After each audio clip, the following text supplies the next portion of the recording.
वो जंगल एक बार फिर से सुमन की चीखों से गूंज उठा। लेकिन आज की रात सुमन की चीखों को सुनने वाला वहां पर कोई भी नहीं था। अगर वहां पर कोई मौजूद था तो बस हरिया, जो कि अब एक भेड़िए में बदल चुका था। सुमन के बालों को पकड़कर घसीटते हुए वो जंगल के बीचों बीच एक जगह पर ले जा रहा था। अगली सुबह गांव में। अरे भाई, पता नहीं क्या बात है, अपने गांव का हरिया किसान और उसकी पत्नी सुमन दोनों गायब हैं। दोनों का कोई अता पता नहीं। अरे कैसी बातें कर रहे हो भाई, ये कब हुआ है? अरे पूरे गांव में खबर फैली पड़ी है। कल रात को दोनों खेत की तरफ जा रहे थे, लेकिन लौटकर आए ही नहीं। तो हो सकता है अपने खेत पर होंगे। पूरा गांव ढूंढ कर आया है भाई। जानते हो क्या मिला वहां पर? क्या हुआ भाई?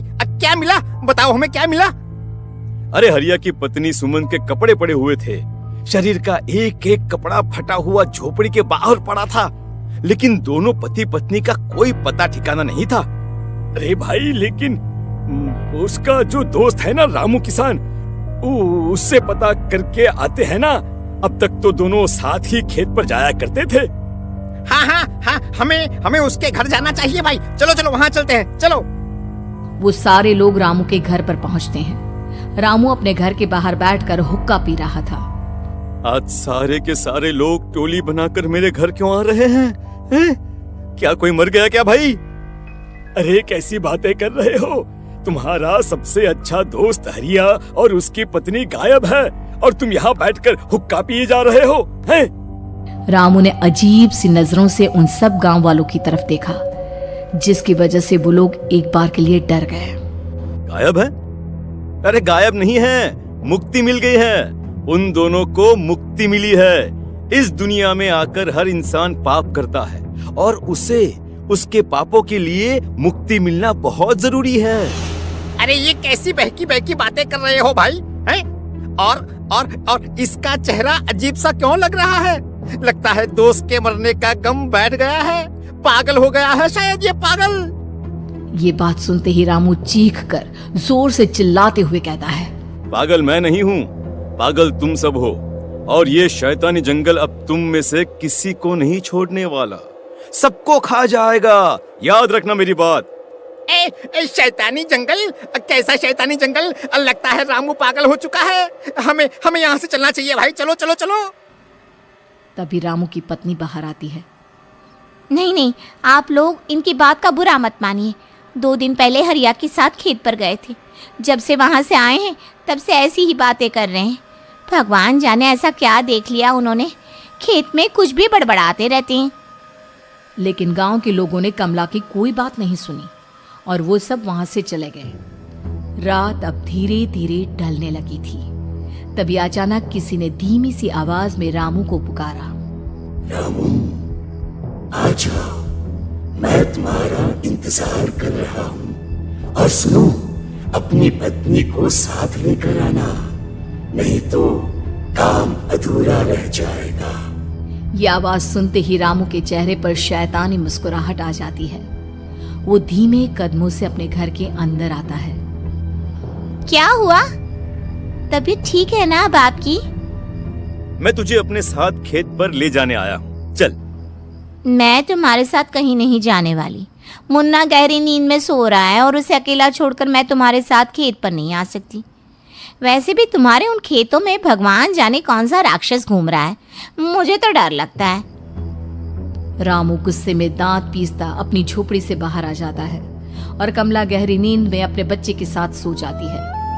तभी अचानक रात को रामू की झोपड़ी के ऊपर एक साया वही गाना गुनगुनाते हुए घूमने लगता है जो हरिया के मोबाइल में बजा करता था। मैं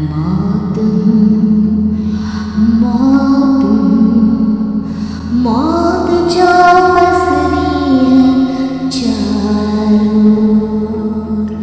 जो आएगी कहीं से भी निगल जाएगी सबको। मैं मौत,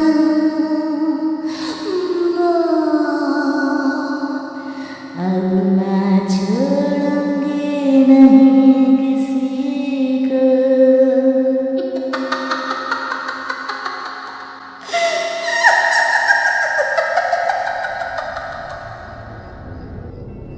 ये आवाज सुनकर रामू की पत्नी कमला की आंख खुलती है और वो देखती है कि उसका मुन्ना अपनी जगह से गायब था।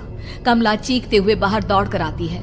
वहां पर उसने देखा कि रामू ने अपने बच्चे को झोपड़ी के बाहर एक पेड़ से उल्टा लटकाया हुआ था और उसका बच्चा चीख चीख कर रो रहा था। वहीं दूसरी तरफ एक साया बच्चे के ठीक नीचे आग जलाकर उसके चारों तरफ हैवानों की तरफ नाच रहा था। छोड़ दो मेरे बच्चे को। अरे क्या कर रहे हो तुम? शर्म नहीं आती तुम्हें अपने ही बच्चे को इस तरह मौत के हवाले करते हुए? अपना बच्चा? किसने कहा ये मेरा बच्चा है? अरे ये तो उस रामू की औलाद है, इस गांव के किसान रामू की, और मेरी दुश्मनी इस गांव के हर इंसान के साथ है। क्या कैसी बात कर रहे हो तुम? और ये औरत कौन है? ये मेरे बच्चे को खा जाएगी। तभी अचानक से उस साया ने एक बेहद खतरनाक दिखने वाली औरत का रूप ले लिया और उसकी आंखों से आग निकल रही थी। सही पहचाना तूने, मैं तेरे बच्चे को खा जाऊंगी। अगर तू अपनी इस हैवान पति रामू के साथ जंगल नहीं आई तो मैं तेरे बच्चे को खा जाऊंगी। लेकिन क्यों? आखिर क्या चाहती हो तुम मुझसे? मुझे जंगल क्यों ले जाना चाहती हो? औरत बुरी तरह से ठहाके मार मार कर जोर जोर से हंसने लगी और साथ में रामू भी। ये तो तुझे वहाँ चलने के बाद ही पता चलेगा ना। अगर तू नहीं आई तो थोड़ी देर में तेरा ये बच्चा आग में जलकर मर जाएगा। चल जल्दी। नहीं मेरे बच्चे को छोड़ दो। तुम जहाँ कहोगे मैं तुम्हारे साथ चलने के लिए तैयार हूँ। और उसके बाद उस बच्चे को झोपड़ी में लिटाकर आगे आगे वो साया चल रहा था और उसके पीछे पीछे रामू अपनी पत्नी के बाल पकड़कर उसे घसीटते हुए जंगल की तरफ ले गया। जंगल में जाने के बाद, कितनी खूबसूरत हो तुम। आज की रात बस तुम और मैं एक दूसरे के साथ रहेंगे। मुझे तुमसे बहुत डर लग रहा है।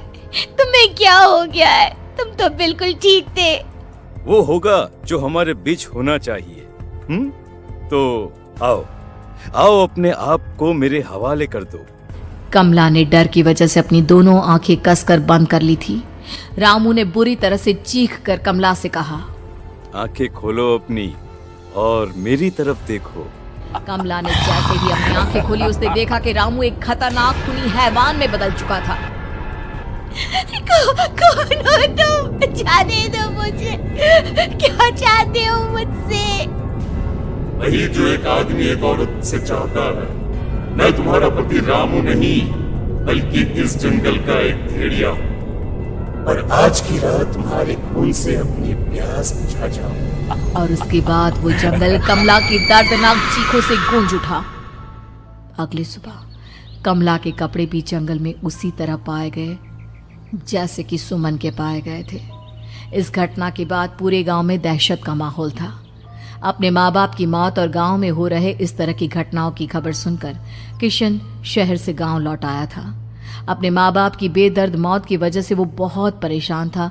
तभी अचानक उसे अपने घर में खाट के नीचे पड़ा हुआ वो मोबाइल फोन मिला जो उसने अपने पापा हरिया को गिफ्ट किया था। अरे कितने प्यार से पापा के लिए मोबाइल फोन लेकर आया था। इसे एक दिन भी काम में नहीं ले पाए। और आखिर कौन है जो गांव में इस तरह की हत्याएं कर रहा है? क्या है इन सब के पीछे? क्या है? मुझे पता करना ही होगा, वरना एक दिन पूरा का पूरा गांव खाली हो जाएगा। इस गांव में एक भी जिंदा इंसान नहीं बचेगा। गांव के लोगों की मदद करने के इरादे से किशन अपने गांव से दूर एक दूसरे गांव में बहुत बड़े तांत्रिक के पास मिलने के लिए गया। तांत्रिक बाबा, अब आप ही कुछ उपाय बता सकते हैं। भगवान जाने हमारे गांव को किसकी नजर लग गई है। नजर नहीं लगी है, किसी ने तुम्हारे गांव को बद्दुआ दी है।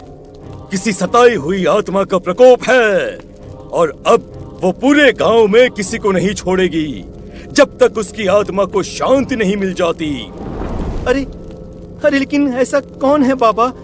किसकी आत्मा है और कैसे मिलेगी उसे शांति? मौत है, मौत कहीं से भी आएगी और सबको निगल जाएगी। इससे बचने का सिर्फ एक ही उपाय है, लेकिन उस उपाय को करना आसान नहीं होगा।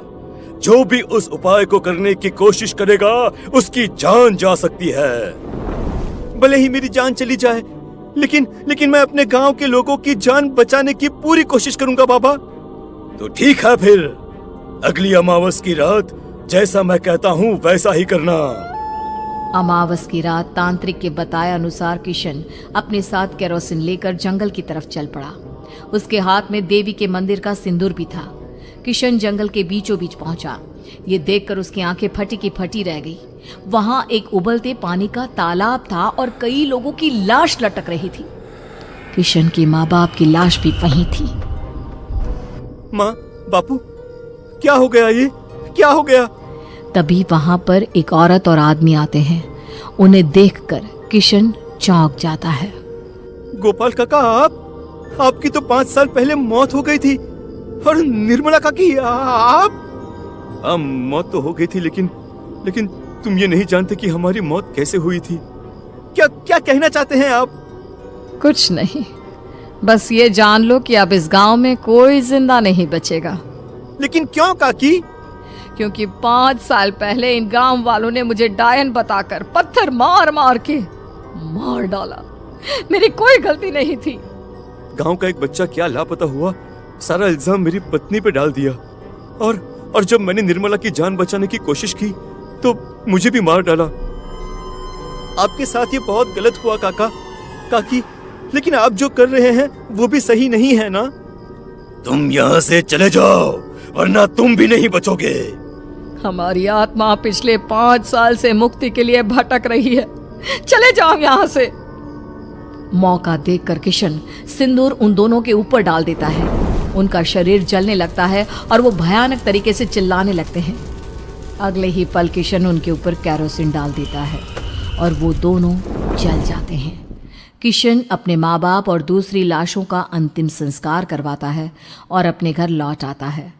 लेकिन वो अभी एक तोता सेब के पेड़ पर रहता है और बैठकर सेब खा रहा होता है। तभी एक शिकारी आता है और तोते को बंदूक से गोली मार देता है। तोता जमीन पर गिर जाता है और घायल हो जाता है। शिकारी तोता को मरा हुआ जानकर वहां से चला जाता है। तभी ये सब एक कबूतर देख लेता है और भागता हुआ तोता के पास आता है। तोता कबूतर से मदद मांगता है। कबूतर तोता को उठाकर एक सुरक्षित जगह ले आता है और तोता के शरीर से बुलेट को निकालता है और दबा लगाकर पट्टी कर देता है। कुछ दिनों में तोता ठीक हो जाता है, लेकिन कबूतर रोने लगता है। फिर लाइक सब्सक्राइब नहीं किया।